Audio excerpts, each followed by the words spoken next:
Hi everyone, welcome. Here we are on day two, last class. Oh my gosh, but how lucky we are to have Alicia Vera. Before I talk about how amazing she is, I'm going to just quickly go over what the essentials is. Um, my name is Danielle Viasana. I'm an independent photojournalist and also a community team member of the Everyday Projects. Normally, I would be sharing my co-hosting duties, privilege with the amazing Polly Arungu, but she had to step away. But I'm going to get back to her in just a second as well. So, for those of you who are newly joining, the essentials are free online classes about navigating the photojournalism industry made in partnership with grassroots photo organizations working toward inclusivity, equity, and access in the media. And we are the Everyday Projects, Black women photographers, and Photo Wing. So once again, my name is Danielle Viasana. I am, this is all out of order. I'm so sorry. Let me go back. There we go.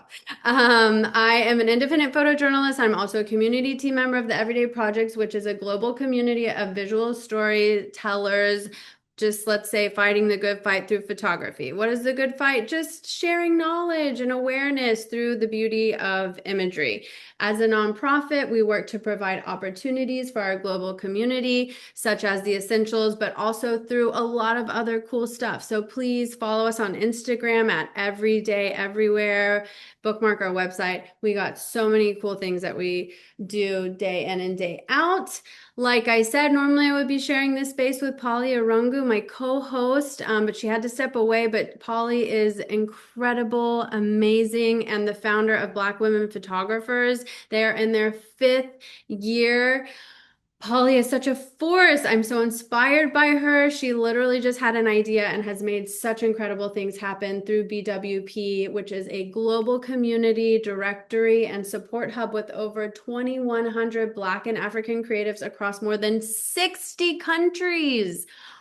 Wow, and 35 states in the United States. What began with a Black Women Photographers COVID Relief Fund to support Black photographers facing financial hardship during the pandemic has since grown into the largest provider of grants, resources, and gear for Black and African women creatives. To date, BWP has awarded over $230,000. Wow, in financial grants and provided an additional $80,000 in cutting edge camera equipment to help empower BWP members. So cool. I mean, just look what you can do with an idea and intention. Before we continue, I just wanted to give a shout out to another member of the Everyday Projects community team who is behind the scenes working tirelessly to make sure this all flows smoothly. Rebecca Gibbion, thank you so much for being here. And Austin Merrill was here earlier as well. And along with Peter DeCampo, they're the co-founders of the Everyday Projects. And I did also want to thank our partner Photo Wings. They are incredible and we would not be able to do the essentials without them either. They're a nonprofit organization dedicated to using the power of photography to further deep thinking, communication, and action. Thank you so much, Photo Wings, for all of the support in this partnership year in and year out. And before we continue, I just want to highlight and honor the life of Sarah Terry, who is pictured here. She's the smiling, joyful woman in the middle with the glasses on, and she recently passed away.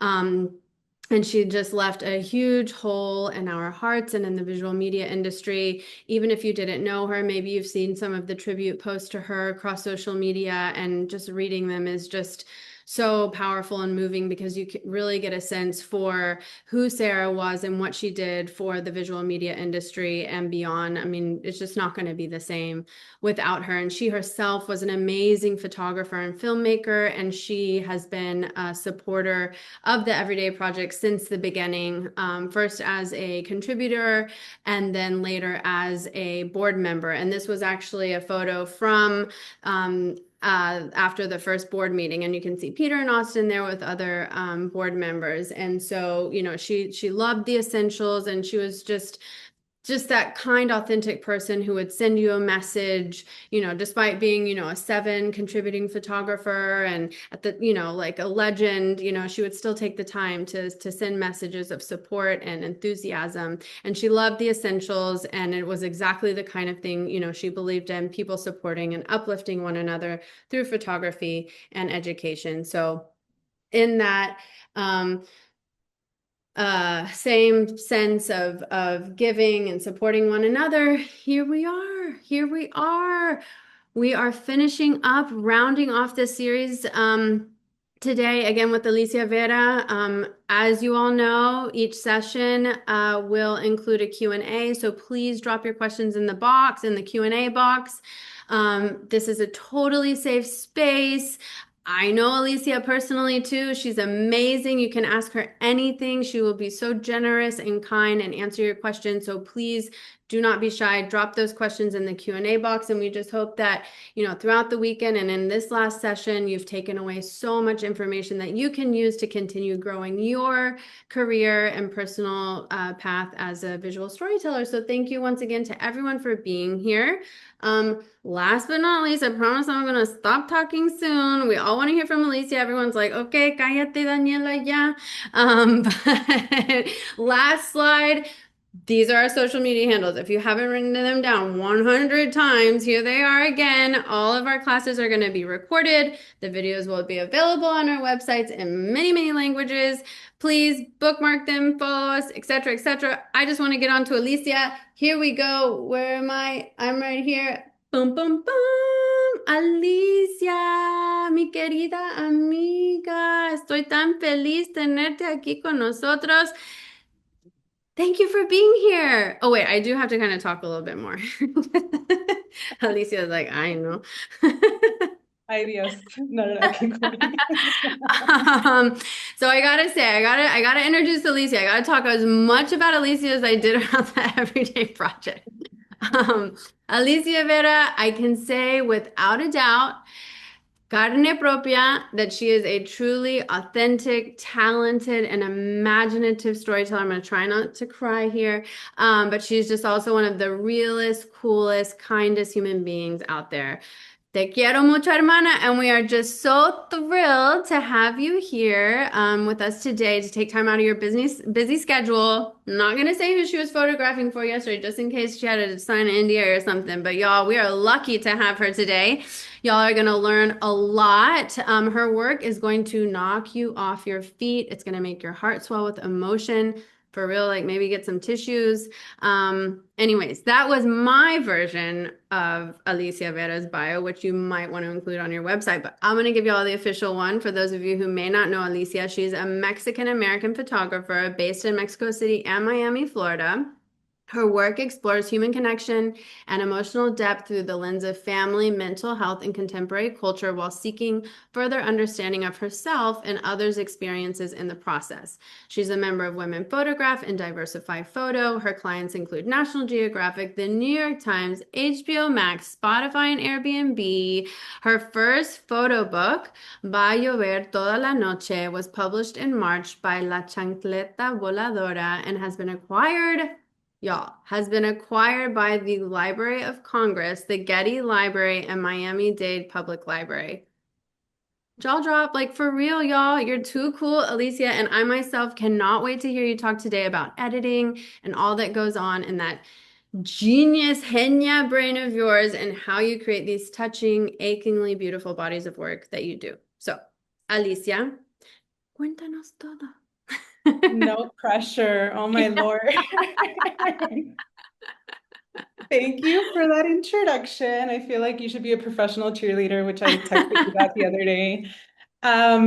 Yeah, so thank you for that.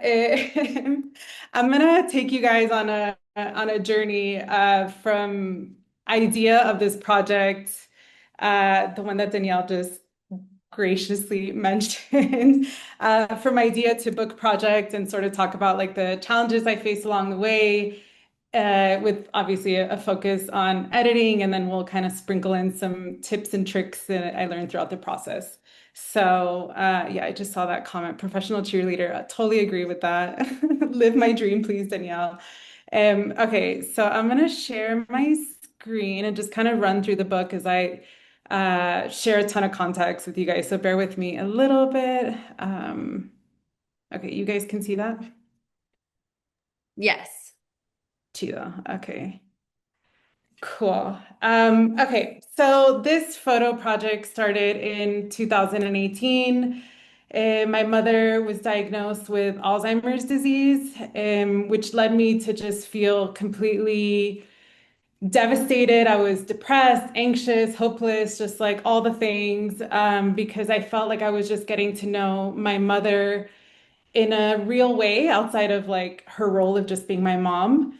And so I turned to photography as I often do whenever I'm trying to make sense of the world and started taking pictures of her. Just honestly as like a visual record, never because I thought like, oh, I'm gonna make a public photo project or a book. That was like not even in my mind at that time. Um, and it wasn't until, and I felt like I was taking like pretty traditional kind of documentary-ish photos, I guess, at the time. Again, because this is really just for me. But as time went on, my mom lives in Miami, I live in Mexico City, and like every time that I was going home, I became like a part-time caregiver for her.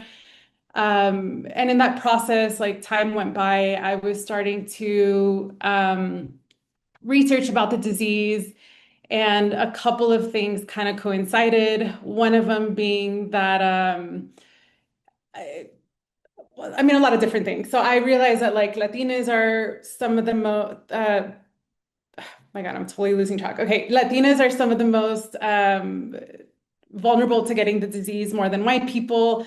Latinas, we don't talk about our mental health. I had a lot of feelings. I felt like I needed to get that perspective out there so people can see like the full picture of what it was to get Alzheimer's, or the experience of having Alzheimer's is not just like the patient, it's like it affects the entire family.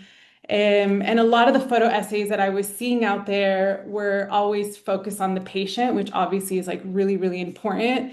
But when I was seeing like the photo essays that were out there, I felt like I wasn't learning anything new. I felt like a lot of the images that I was seeing were kind of the same pictures. It was like the patient in the hospital, the patient being fed, the close-up of the medicine. And I felt like we weren't learning anything new from these images.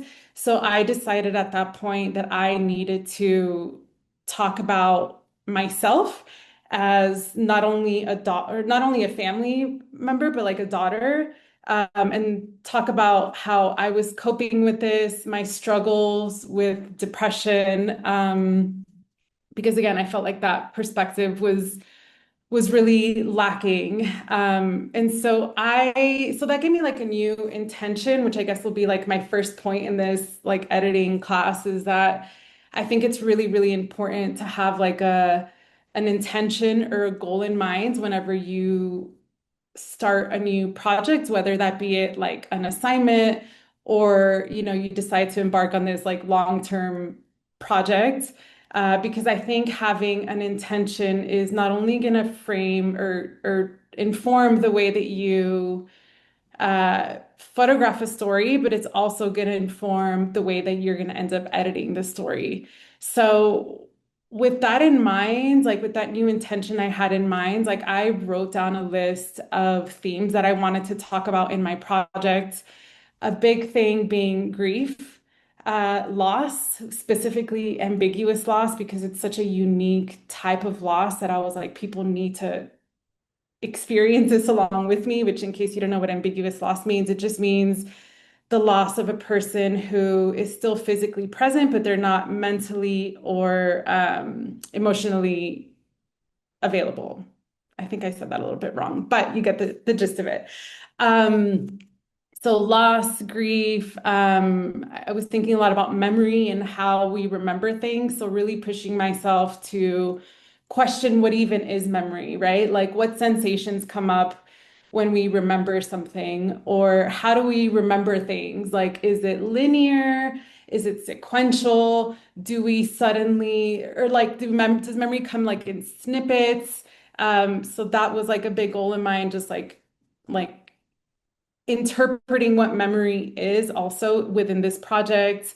Um, I also thought a lot about generational trauma. And so for me, that was like an important kind of like sub theme, I guess, if you will, within the project. But again, all of these writing down these different themes like helped me focus what it was that I wanted to say with this work. Something else that was really important to me was not showing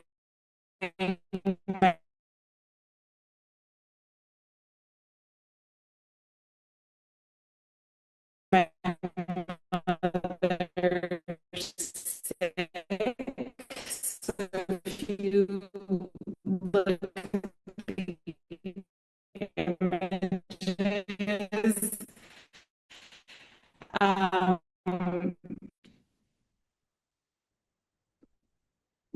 been or always kind of worried about the way that she presented herself out to the world. Like my mom was always like dressed to the nines. She was always like had makeup on, had her hair done. And that was really, really important. So because I can't get consent technically from my mom because she has Alzheimer's, which, is a whole nother conversation, but I felt like if my mom was to stumble upon my book or my project, I don't want her to be like horrified from the pictures that she's seeing, right? So again, that was like another sort of goal or intention of mine when I decided to work on this project. Which for me was like really, really challenging because it's like, how do you talk about someone being sick, or how do you show somebody being sick without showing them being sick, right? And how do I show you guys that I'm sad without taking pictures of myself crying? One, I felt like that was just too obvious, me crying. And I'm not like a self-portrait kind of person either. So that was like my first sort of challenge in telling this work. And I was a little bit like lost on how to even approach that. And it wasn't until I started again taking trips to Florida, becoming that part-time caregiver, and I started cleaning my mom's room because my mom just became completely disorganized. There was like things all over her floor. Um, and I started like cleaning up, organizing, and in that process of doing that, I found a lot of different things that were just like really telling of who my mom was, who my mom is, and showed me that she was sick again without showing me that she's sick. And that's when I sort of realized that these like different elements, which I'll speak to right now, were almost telling the story better than any picture that I was taking ever would. And I realized that like documentary photography, it can be limiting sometimes, right? Like, I think the human experience is so complex, it's so layered, especially as humans, right? Like, we're so full of contradictions. We have so many feelings. Like, one picture of my mom or a beautiful portrait of my mom, or maybe 10 portraits of my mom, are never really going to capture the essence of who she is, who she was, and it's never really going to capture the way that I'm feeling, which again is just totally, totally devastated, right? Um, so I'm going to pause the video here. Hold on. Sorry, I'm still trying to figure out all of this. I'm going to share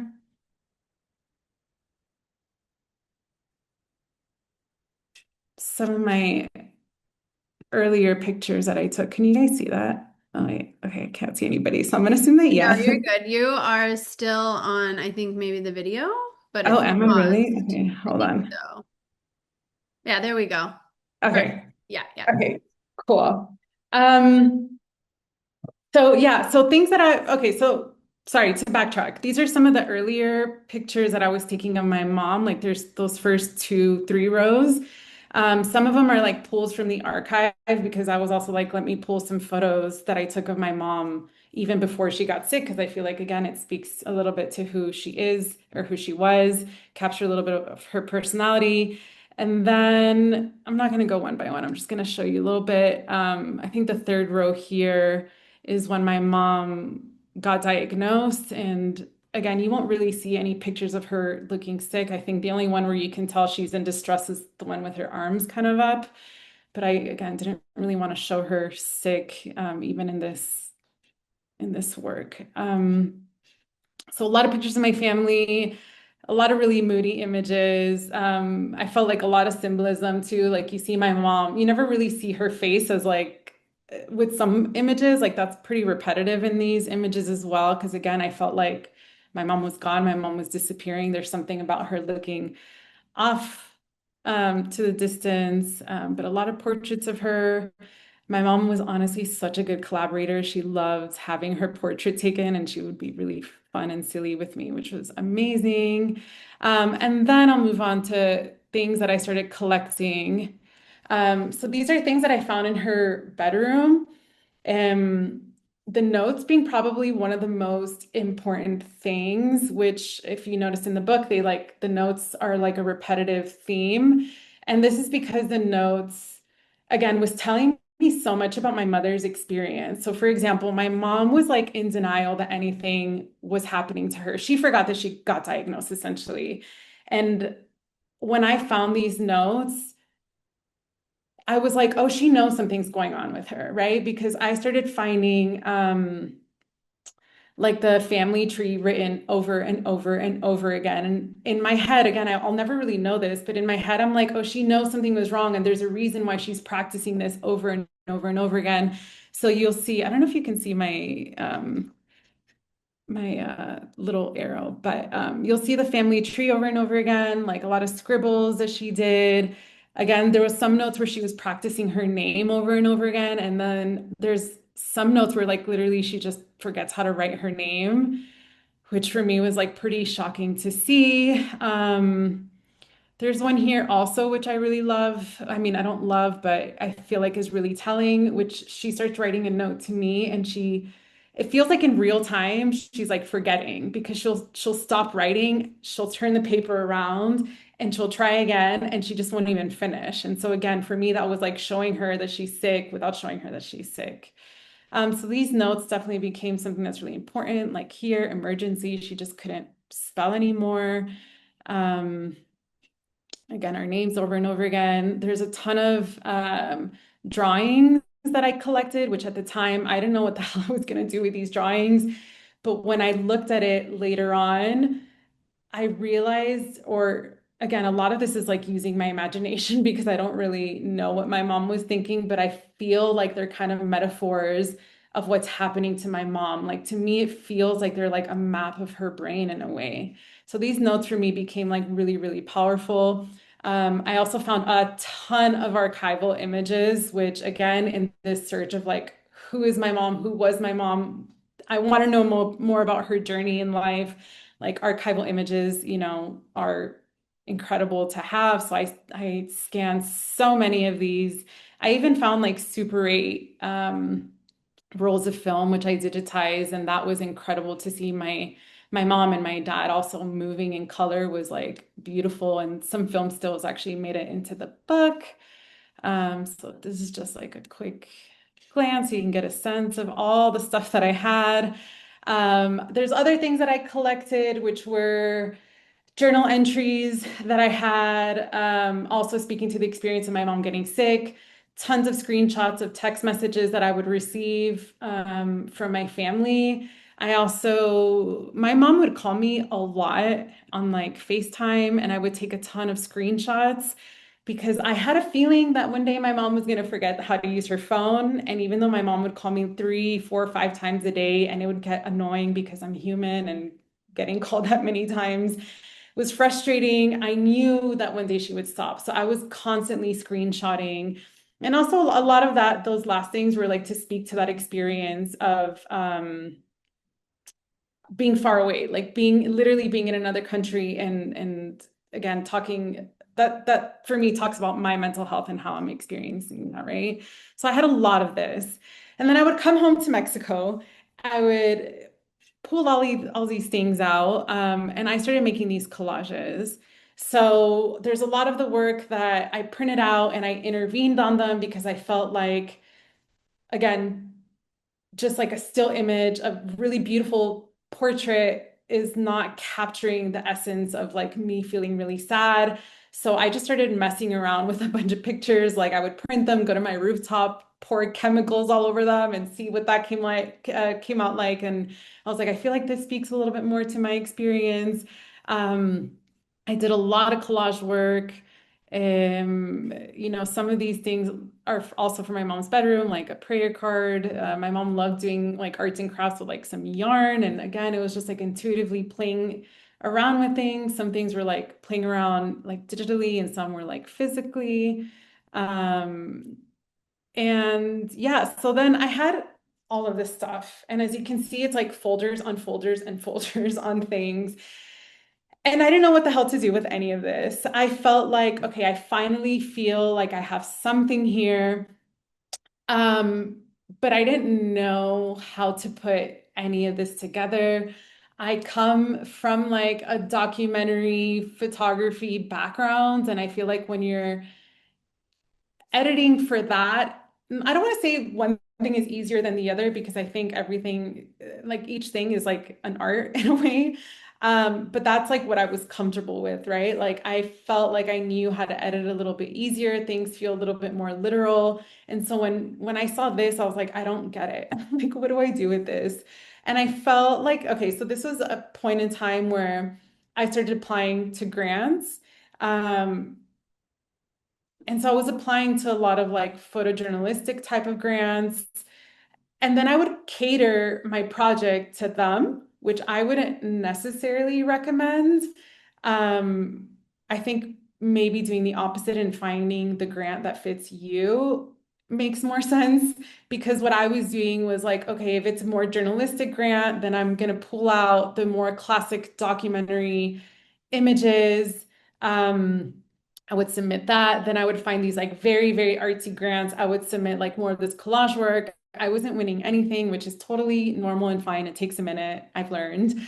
And it wasn't until I had to pause and really circle back to that intention that I originally um, thought of, which was, again, my mental health, how I was feeling.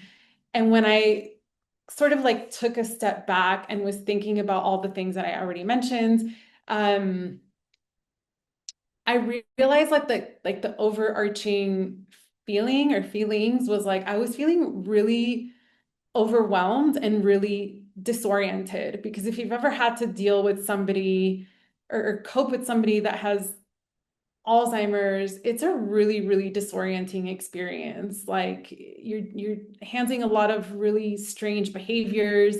It just feels really, really confusing overall, right? And so I decided like what if I just lean into that feeling, right? What if I bring that feeling to you guys?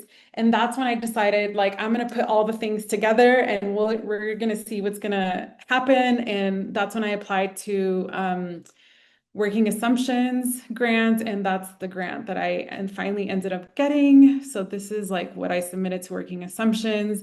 So you can see it's a little bit of everything. It's like the collage works, the notes, kind of more classic portraiture.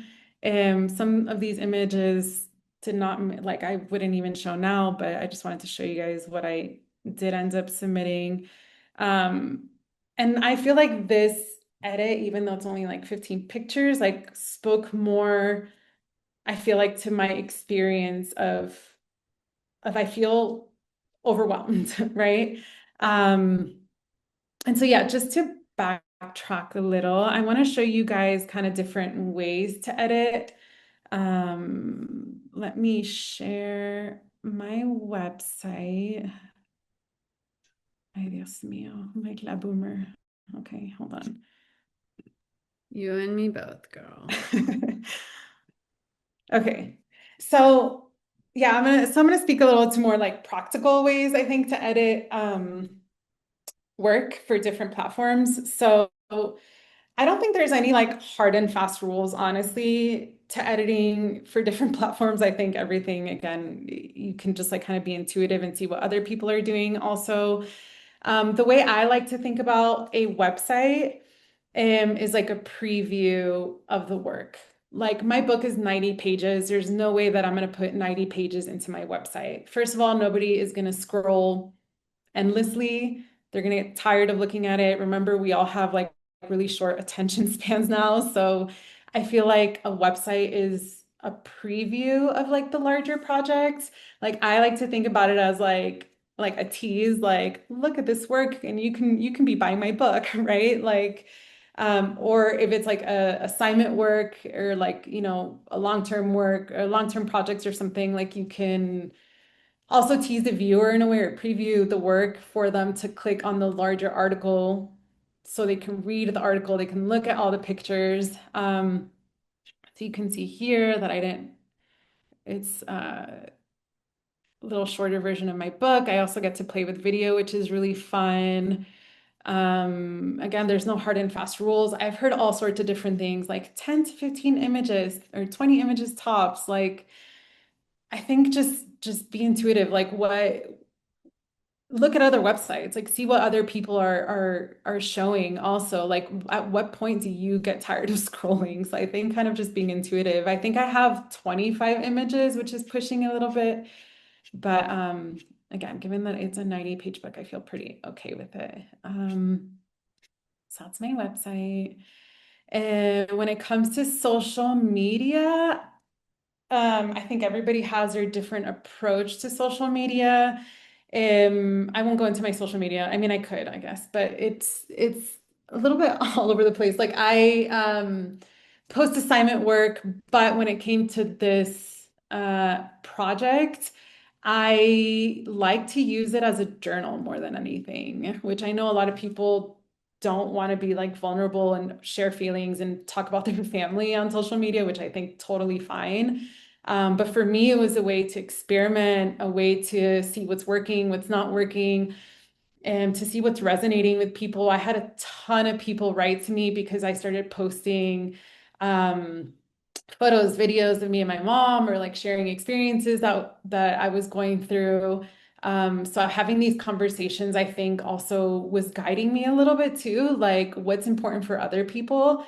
And am I resonating with that experience? Should I put that on should I consider that experience when I am telling the story? So I felt like social media again was like more of a journal situation for me. And then with my book, just like circling back to that, I don't want to take credit for editing my book. I worked with my book designer slash editor slash publisher. His name is Luis Covelo. We had a lot of conversations about how I was feeling. I really emphasized feeling, again, disoriented, overwhelmed. I talked to him a lot about my family and sort of the context of what was going on within my family and the dynamics I had with my mother even growing up.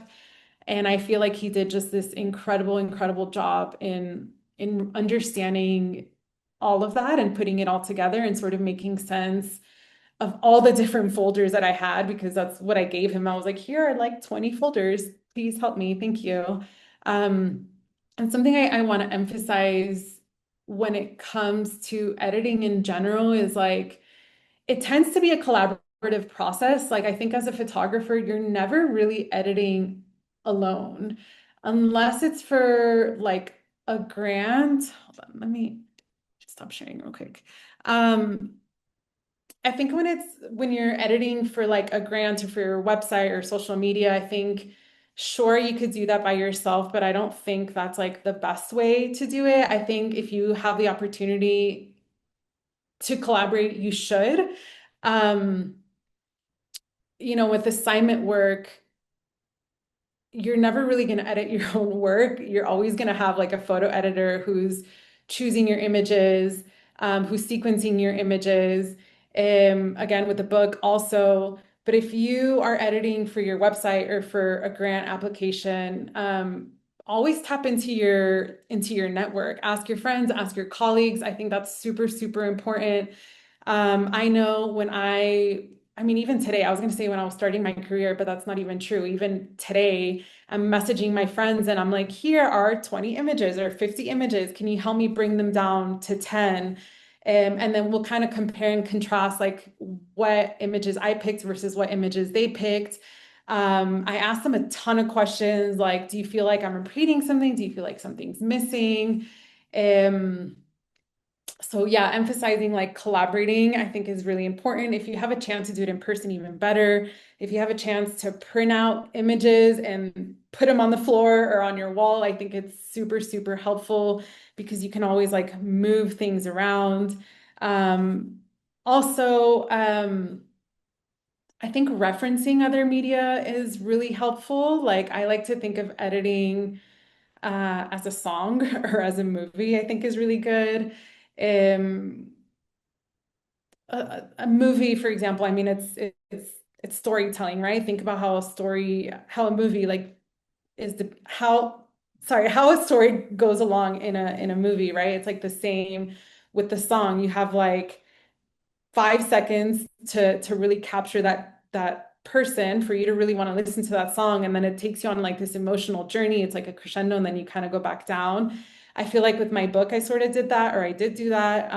When I think about the first images versus the last image, which let me backtrack real quick. I think a good tip that I learned while editing is to pick your first and last image first.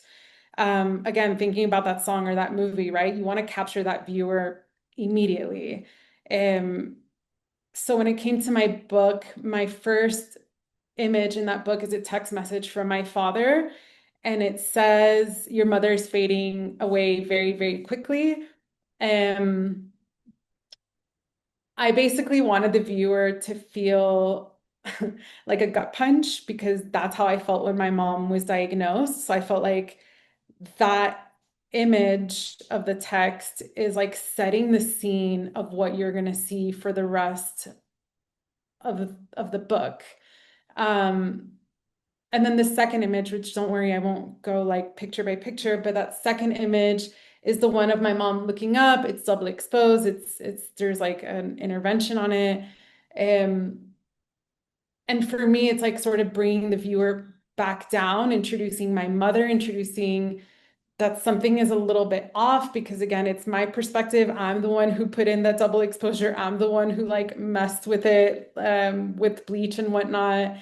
And but it's introducing you to her and her and my experience almost simultaneously. And then the last image is the one of her where she's looking straight at the viewer.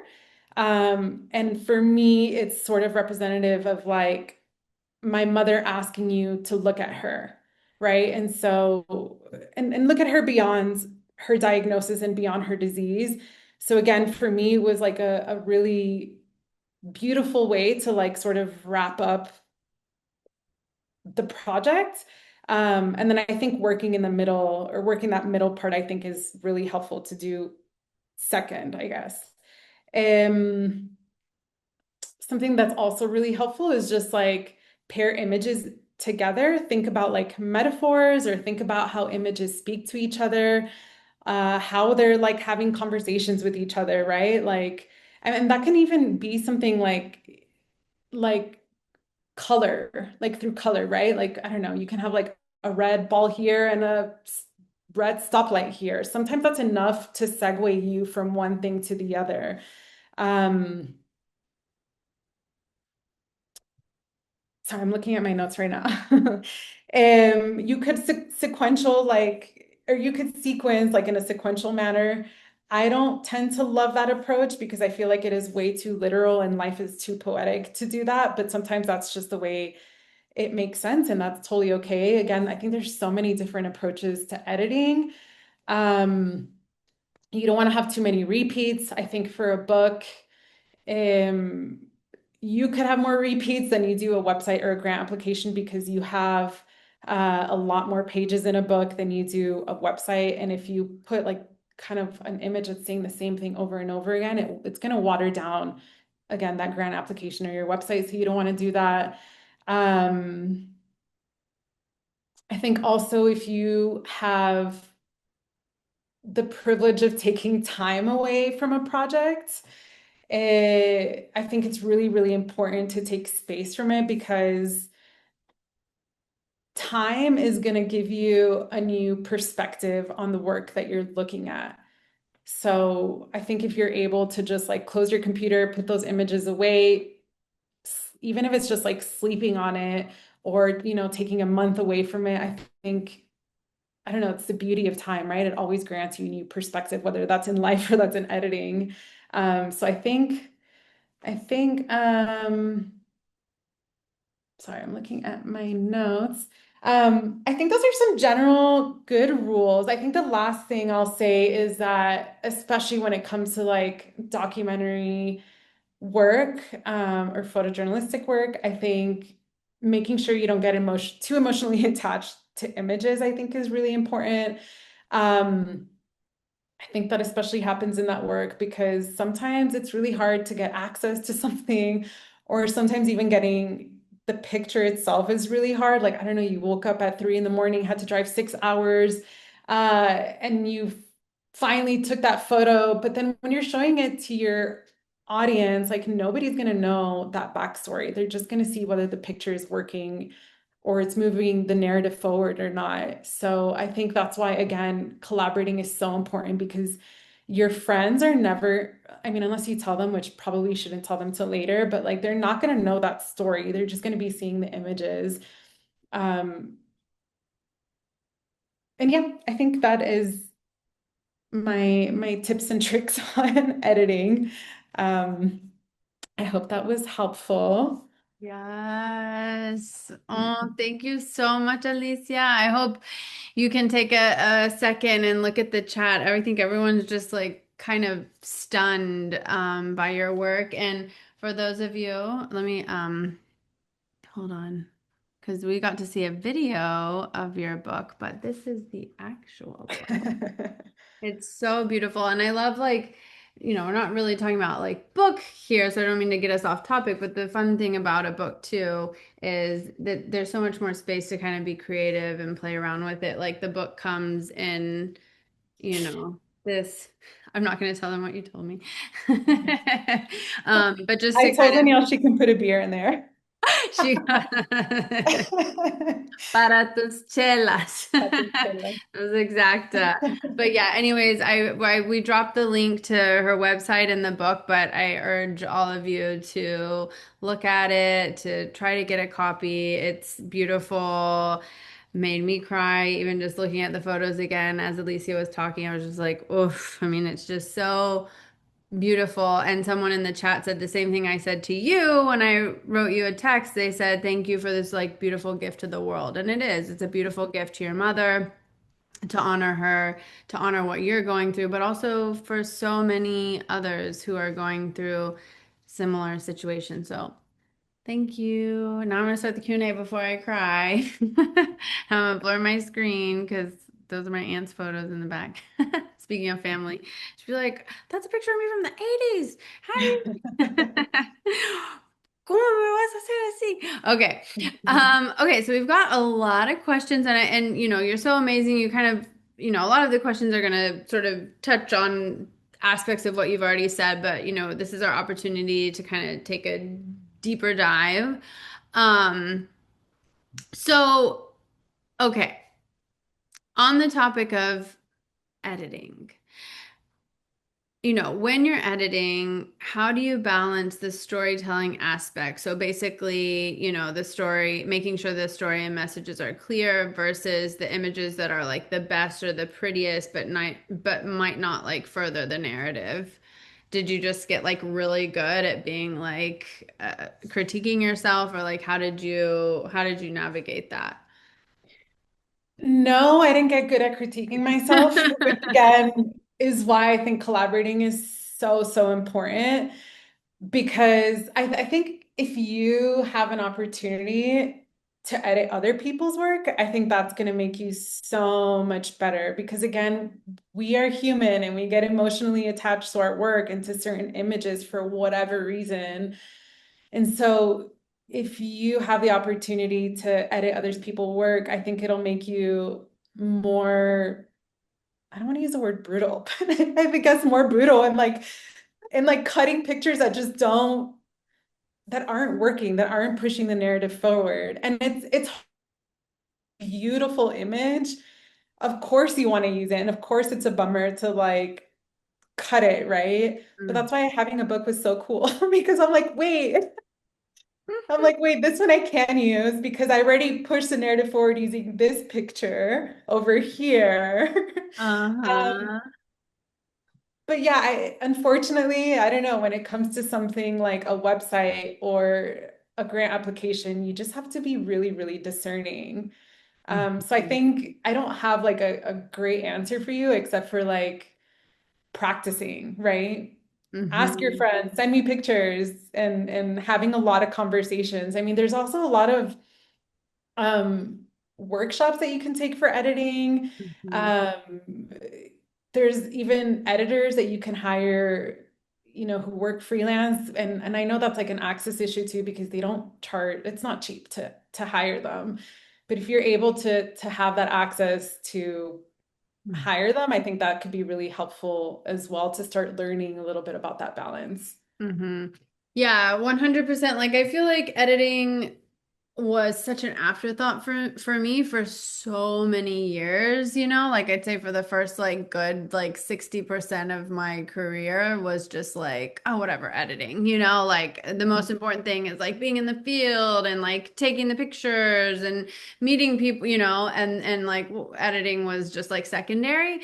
But actually over the years, I can confirm like what you're saying just in my own personal experience. Like editing is you learn so much through the editing process because like you said, it really forces you to take a look at like what you're trying to say, what the story is about, and really stop and reflect deeply on what you're doing. And then of course that informs, the story. So yeah. Mhm. Yeah, so I'm I glad. think also the more you practice, the more I think your brain starts working backwards. So Yeah. you'll be like, oh my God, why didn't I get a picture of whatever, right? So the next time you're Yes, going out into the field, you're like, remember that I need this for context or this for mood or this for whatever, for a detail." And absolutely. yeah, that'll inform, they both Mm-hmm. inform each other. So. Totally. And like you said, like also making sure you're getting that outsider perspective too, because sometimes we can get so focused on like how we see the story and how we experience the story and how we're thinking about the story. So sometimes people will be like, this doesn't make sense. Like you're missing this. And then, like you said, when you go back, you can make sure to kind of add that and get that. So, yeah. It's a very fruitful and worthwhile endeavor, editing, like so, so important.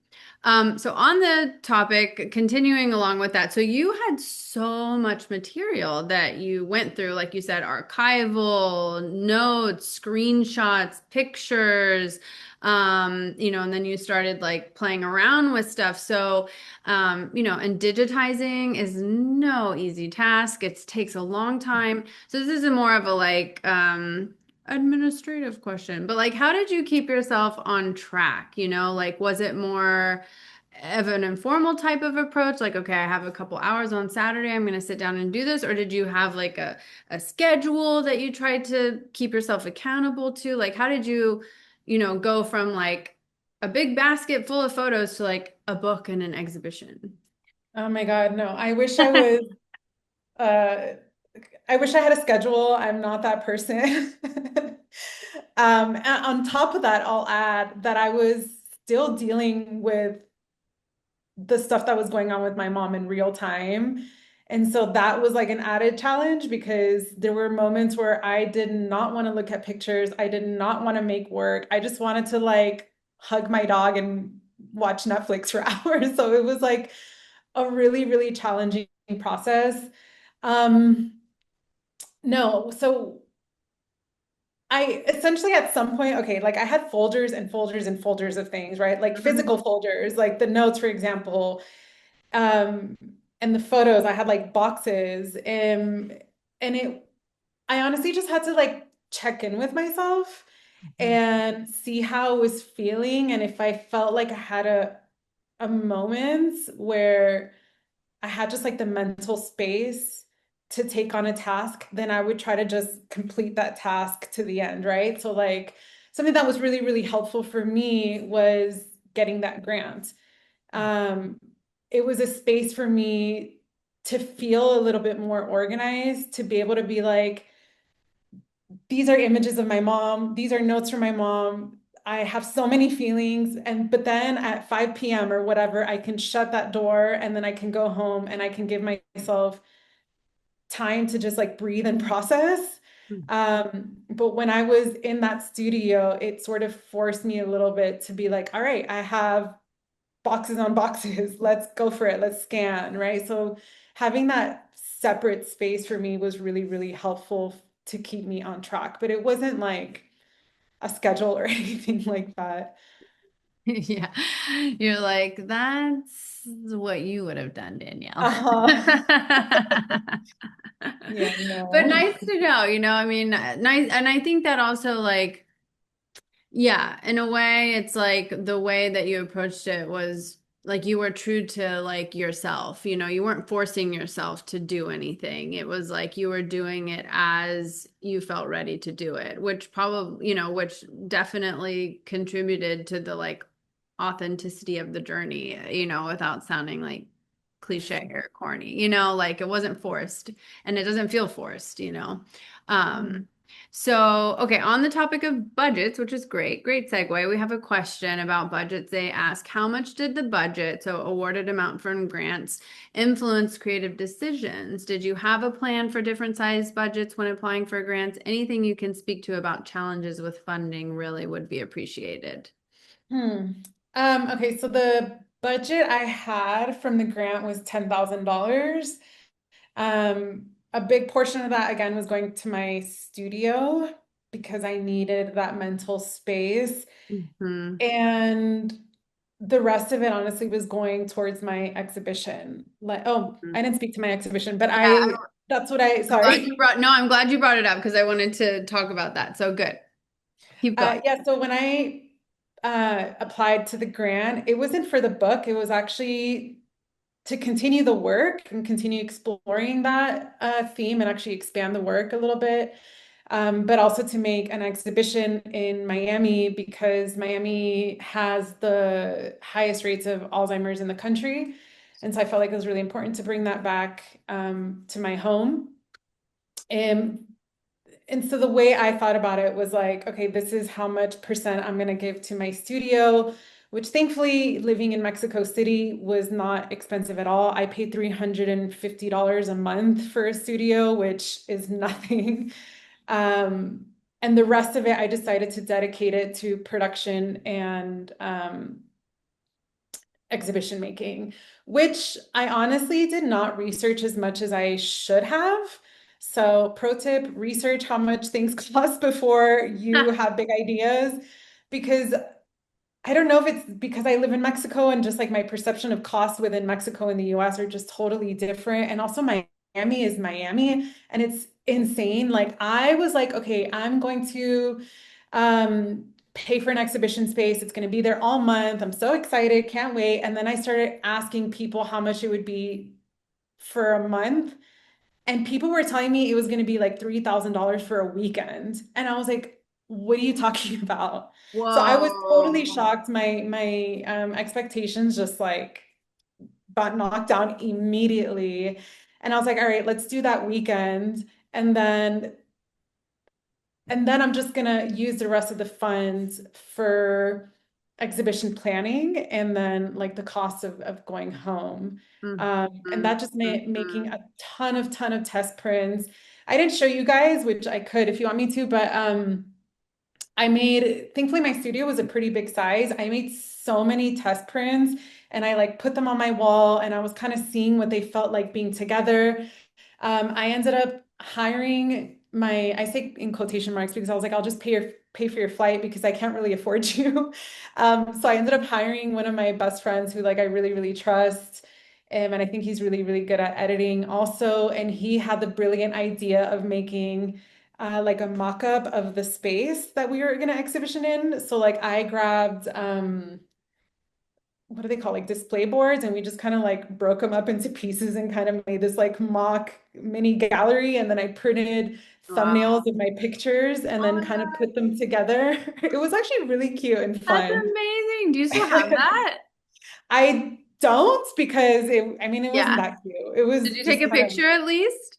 yeah, I have like a Okay, bunch good. of like pictures That's on my cool. phone, That's cool. which, yeah, which honestly wasn't that helpful in the end because we had to change exhibition spaces last minute, and that's a whole nother You're like rabbit turning, you're story. like tearing the thumbnails off and Oh my God, yeah, yeah, yeah, that was a wow. story. Wow. Oh, I remember. But I think in the future, what I learned from this process, because I don't know if that was like a really helpful answer, is to do a better job than I did at researching.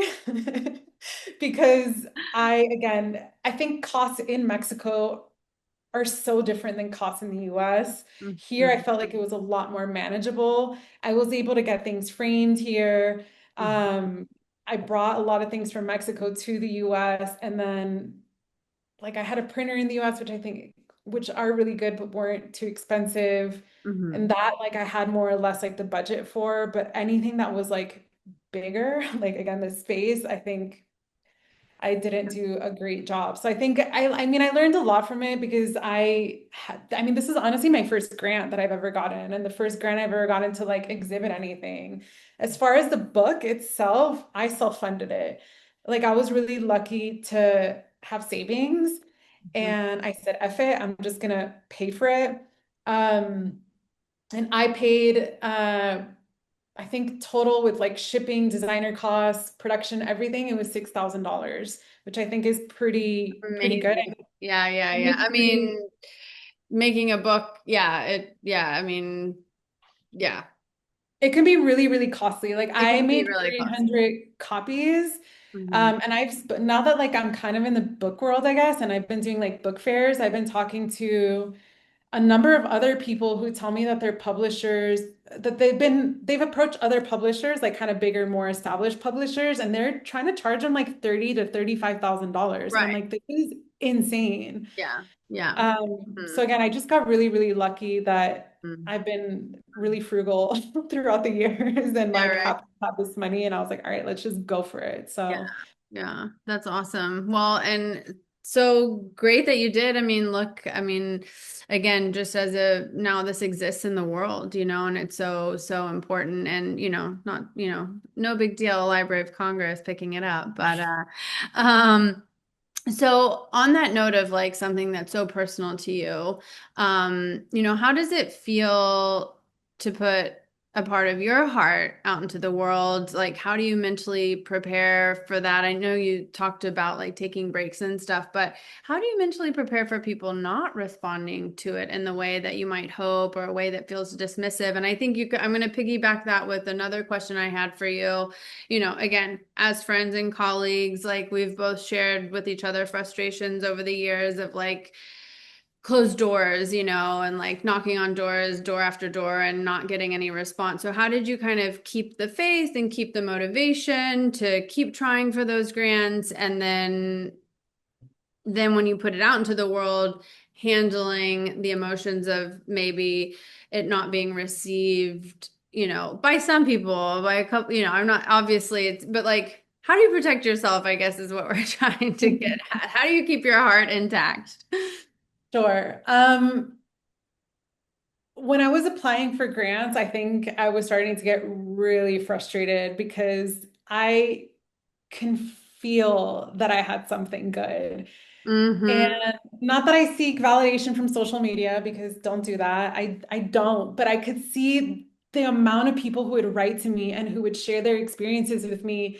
And then I had like a really early iteration of the project published on NPR. And again, I'm not like I look at likes and likes validate me, but I had like 25,000 likes, people emailing me, messaging me. And I was like frustrated because I'm like, I know I have something. Why aren't people giving me money? Um, and that was really hard for me, but I just started talking to a lot of friends, and my friends were like, oh, we get rejected all the time. And that was honestly really helpful in not taking it personally because you can't take it personally. You never know what people are going to resonate with or what they're not going to resonate with. I mean, there's also the thing of like, look at what else has been awarded out there. And if it's like kind of similar, or if the panel is a bunch of white dudes, like, like sometimes it just doesn't like your project doesn't resonate with them and you just have to keep going, right? And fortunately, unfortunately, I don't know. Like I've been rejected a lot in my career, and I think I realize also that most of the projects that I've pitched and been rejected, I always end up self-funding them. Mm. And those are the ones that always like I guess people know me for. Like those are the ones that like I don't know, like I think about one that I did in Oaxaca that was on basketball in like this indigenous territory in Oaxaca. I got rejected all the time. Fast forward, like, and then I decided to go to Oaxaca and just go by myself. Fast forward, like the Library of Congress also acquired like 20 of those images. And Amazing. I was like, cool. And then people started taking interest and they started publishing them. And so I think it's just like a practice of like getting to know yourself and like really understanding or like, I don't know, being intuitive and like, I don't know, just like feeling out what in your heart of hearts is like good or like, I don't know, just really trusting the process, right? And trusting Yeah. yourself, I think is what I'm trying to say. As far as like it not resonating with people, again, it's just not taking it personally. It's kind of a weird experience, like being at book fairs, because you get to see like live in person how people react to your book. And there's people who will open it and they'll flip through it and then they're like, yeah, whatever. And like, it's weird. It's like a very humbling experience. But I've also learned that like, that's fine. There's so much Yeah. work out there that also does not resonate with me. And like, it Mhm. just is what it is. But then I've had people who literally open the book, they read that first page and they'll close it and they'll start crying. And I'm like, oh shit, right? Like, Yeah. this is something. And then they'll like call over their mom or their sister, or whatever. And they're like, you have to see this. And I'm just sitting there like, oh my God, like this is what I'm here for, right? Like I'm here to connect with the people that it's going to resonate with. Like the rest, it's fine if it doesn't. So I think for me, that just Mm. makes it all even out and not take it personally. Yes, I love this. I mean, from you and from all of the speakers from today and yesterday, it's like certain things that are almost word for word the same or repeated, and you all are so successful and so amazing and talented, and it's like be authentic, keep trying, don't give up, stay true to yourself. Don't get validation through social media. It's like these are there's such important reminders because again, you know, people look to you and the speakers from the series and just in general it seems like wow they're so like accomplished and they're so like up there and it's like it just is about being true to yourself and sticking with it and like anyone can achieve that as long as you just stick with it, stick with it, keep trying, start small. All slow growth is still growth. Great line from this morning. But yeah, so thank you for that reminder again, once again. So we have a question from another amazing, talented Mexican photographer in the audience, Ale Rajal. She's here listening and she says, Ali, thanks for sharing. I've told you before, but I love your work. I've been trying to build bridges between the visuals, so photos, archive, etc., and the text I write. Do you incorporate this part too within your editing processes? Abracito. Um, I write a lot in my journals. And I think that sort of subconsciously, I don't know, kind of helps me guide what I'm doing, how I'm feeling, and how I want to emotionally process through visual language. As far as like incorporating that into my work, I mean, I'm gonna give credit to Luis, again, my editor. Mhm. It wasn't until he was like, wait a minute, we have so much text from your mom. Why don't we incorporate text from you? And he started asking me, like, do you write in like journal entries? And I was like, hell no, Luis. I was like, there's no way that I'm gonna like put this out in the world because this is for me. And the way that I write for myself is like so messy and just like free writing and like it's just something that it's like a very vulnerable thing, right? And I did not want to put that out in the world. And so until I realized that it made sense. Mhm. Um, So I don't know. I don't have like a very good answer, I guess, for this. I think it's just intuitive. Like keep writing. Mhm. If it's like thinking about how you want to show the text, is it like text? Like are you going to type it up? Is it handwritten text? Like seeing how all of that kind of fits in together. Mhm. Um, just play around and experiment and see how it all makes sense. I mean, again, I just don't think there's like a right or wrong answer when it comes to something like super, super personal, but I do think it could be like a beautiful addition Mhm. to whatever work it is that you're doing. Again, for the same reasons that I said before, which is like sometimes visuals like lack a lot of depth or context or nuance or feeling, right? So I think just experimenting. Mhm. I love how you keep saying, I don't really have a great answer for this. And then it's like, boom, boom, boom, boom, mic drop, great answer. Um, and also, the continued like humble reminders from these amazing, from you and from all the amazing speakers is like there isn't a right or wrong way to do a lot of these things, right? Whether it's applying for a grant or pitching an editor. I mean, there are sort of like guidances and do's and don'ts. And that can be frustrating about this industry, right? It's not like math where there's always the right or wrong answer, but it's also the beautiful part of, this industry and this, art profession, that you can do it in your own way. And again, just, remembering to have faith and, like you said, trust that process. Um, so we have time for just a couple more. Um, what was God? It's like I'm so with you and Holly, so I was so inspired. Like, oh, and then I have these questions. I'm like, I want to ask this. I want to, and then, but anyways, I'll ask this one, and it'll come back to me. So you self-published the book. You've mentioned Luis as your editor, so we kind of know, roles in that process. But and you mentioned it again. You've mentioned already about like uh being open to other people's critiques. But was there ever a moment where you were like, no, I feel super strongly about this. Like, I really want it to be this way. Like, how did you navigate those moments? Or, if you did have like differences, and even maybe not with Louise, but other, people in your life in the editing process, like, how did you navigate like that collaboration and maybe like not necessarily seeing eye to eye on something? I mean, I'll give an example for a project that I did, I guess when I first started my career. Um, the long story short is I did a project about a sex worker and I documented her for many, many years, through the ins and outs of becoming a stripper to like a full service sex worker, and then eventually to becoming a mother.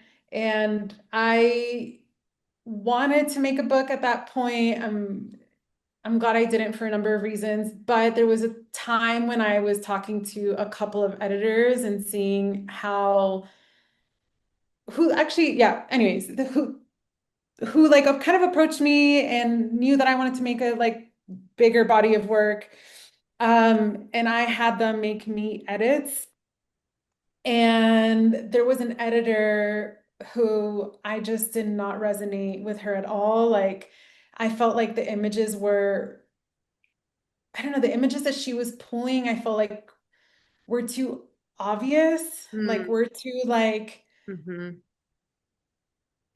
we're too like she's a sex worker. And I'm like, yeah, but she's more than a sex worker. Like, let's pull out these other images of her in her day-to-day, or like just this beautiful portrait of her. I don't know, things like that that I felt like they spoke to her more as a person than like, Mm-hmm. obviously her job as a sex worker, like, of course it's going to inform your everyday, like, but I didn't feel like it was like her entire story. And I felt like the photo editor was really, really pushing that. And I ended up going with somebody else. That's it, period. Like, I just ended up working with somebody else. Yeah. And I feel like, if I would have started talking to Luis and I would have been like, oh my God, all your ideas are terrible. None of this is resonating with me. I wouldn't have done a book with him, right? So Right. I think, when you're like working on assignment, that's just who your photo editor is. Like that sucks. They're sometimes going to pick pictures that you don't like, and that's just the way the world works. Too bad, right? But if you're working on like a book project, a zine, a website, I don't know, whatever, I think again, really, really thinking about what it is that you want to say and really trusting your gut, I think is really gonna um I don't know, just it's gonna make sense of like where you're gonna like how you're gonna pull oh my God, why am I blanking right now? It's really gonna make you decide on who you want to work with, like people that align with you. And I think Oh, that's like true across the board. Just yeah. yes, alignment, another like word that has kind of cropped up over the weekend. So aligning, because in a way, if it's not with the first person, there's certainly someone out there who's going to align with you. Mhm. So like you said, trusting your gut, trusting the process and continuously kind of growing, like you said in the beginning of your presentation, like what is my vision? What do I want to say? And letting that guide you throughout the entire process is key. Okay, so last question, because just to round out the topic of editing, has editing for the book and this very personal project affected, how you edit for an assignment, for example? Like, have you noticed that, your growth in editing has also like affected how you look at assignments, or like, is there any similarity there? Like when you're editing for an assignment, you know, how is it similar or different? Or are you just like, I just need to pick the best photos and send them, or? I mean, when it comes to, I think assignments are like its own thing, honestly. Like when it comes to assignments, I just send like a wide edit of things if I feel like there's something that I really just feel like, I don't know, the person doesn't want me to show, or I don't know, like Mm-hmm. I think I can sort of like take out that image, but I feel like assignment work is so, it's just so specific, right? Like Mm-hmm. you send a wide edit, you kind of let the photo editor do your thing. If you're lucky enough, they'll loop you into the editing and you can have an opinion. But I've been working in this industry for what, like 13 years now, and I think in this entire time, um, I've been looped in 3 or 4 times. Yeah. So I think most of the time photo editors are really, really busy. Not that they don't care about your opinion, but they just don't have time for your opinion. And so you just kind of do your best and send those images along the way, and like it is what it is. Um, I will, okay, I'll say something that came to mind, but I don't know. I think it's Yes, relevant. please, please. But I think working on this story and actually working on that sex worker story has changed the way that I take photos and my approach. Mm, Um, because, and I think it's why I like really push myself to find all of these other elements because like with my friends, she's not my friend, the sex worker. Um, we had a little bit of a conflict at some point where she was like, yeah, but I feel like you're not really talking about everything about me, about my traumas, about my, again, the complexities of what it is to be human, right? hmm. And that made me really, really question what my role was as a photographer and like, is documentary photo or photojournalism really the truth? Can we actually capture the truth, right? And so now I kind of pause when it comes to thinking, when it comes to wanting to tell somebody else's story, because I'm like, can I do that justice? I don't Mm. know. Can I really capture their entire essence or their entire complexities or their experience? I don't know. And so there's moments where like I won't take something on because I just don't feel like I'm the person for that. With the book and this project, I feel like very different about it because I'm talking about my family and I'm talking about myself. So I can kind of talk about it in a more broader, personal, intimate way. Um, but I think those two projects have really, really shaped the way that like I approach documentary or photojournalism projects in general. Wow. Well, what a thought to leave us on. Can we even really tell the truth? I mean, yeah, I think I think being sincere and holding those questions in our hearts, as we do this work is so important. And, being honest with ourselves and really like you said, I mean, can you do justice, or how do I do as much justice as I possibly can? I mean, that's when you get into the realm of like ethics and, so I'm so glad, that we're kind of rounding out this session, with that food for thought, right? How to work ethically, authentically, and to do justice to the people who open up their lives, to us. Because we're not always going to get it right. And so how do we improve? As you can see, I'm like trailing off into my own thought here. I'm like, dang it, Alicia, we were done thinking. We didn't want to think anymore. I will just throw in that like communication with people is really, really important, and Yes. collaborating with people is really, really important. And when it comes to personal things, that's why I think writing in journals, going to therapy, really, really checking in with yourself and staying true to yourself is so important. And like staying humble is super, super Mm. important. And not being afraid of being wrong and like questioning yourself constantly, I think is key. Oh my God. I'm in. I want to ask you, do you have any like, as we finish the session and the weekend? I mean, that was an amazing last thoughts to end on, but do you have any other like last thoughts that you want to let all of us go out into the universe with? Oh my God. Like you said, no pressure. I mean, that was pretty amazing what you just said. I There think you you go. I think I you already jumped. said Yeah, it. you already did. You were ahead of me there. So, Yeah, but I think thank just stay vulnerable. There you go. Stay humble. I love Stay that. humble. Yes. Oh, well, thank you, Alicia, so much for your time and for your beautiful work and just for your beautiful self. It was a pleasure, as always, getting to hear you speak and just soak in all of your amazingness. Yes. So guys, everyone in the audience, and please take a moment, Alicia, to read the chat. There's just a Thank lot of you. love um happening on the sideline there for you. And so here we are, y'all. Here we are at the bitter end.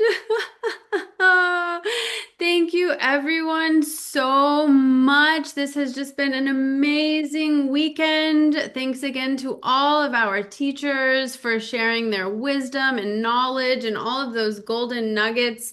And to all of you in the audience for joining us day in and day out, class after class, for asking such great questions, for being part of these communities, for being engaged. We keep saying, oh, this wouldn't be possible without this organization or this speaker, but truly, this wouldn't be possible without you all. So thank you. Thank you for being here. Thank you for your time. Thank you for being involved and engaged. And just this is all about uplifting one another and creating a more supportive visual media industry. And so thank you for being part of that.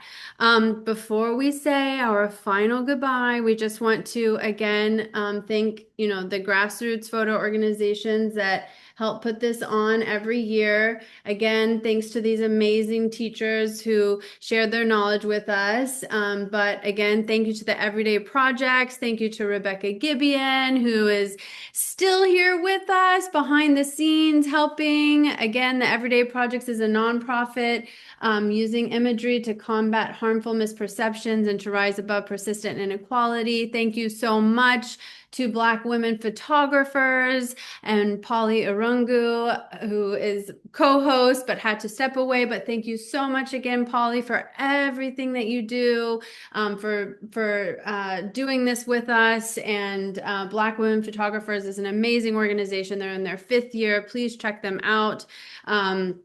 Follow them, and they're also doing amazing things every day. Thank you so much to Photo Wings, our other partner in creating the essentials. They're a nonprofit organization that uses photography and education and communication to create more access and equity in the visual media industry. So thank you so much to everyone again for the last time this year. These are all of our social media handles. Please follow us, sign up for our newsletters. That's the best way to stay informed, that and social media. Um, yeah, just thank you so much. We'll be sending out a survey. So please keep your eyes open for that. We'd love to know what you want to learn in the future, who you would love to hear from. We would love to know who else you want to hear from. I know we've had just like the best of the best speaking, across this series of the essentials, but let us know. Is there a photographer in your community? Just send us some names. We'd love to hear, what you have in mind as well in terms of topics and teachers. And yeah, thank you again for being here, for making these classes possible. It's always so hard to say goodbye. But thank you for making these communities amazing. And we can't wait to keep following with what you all do in your communities and in your path as visual storytellers. So that's it. Until next year, thanks everyone.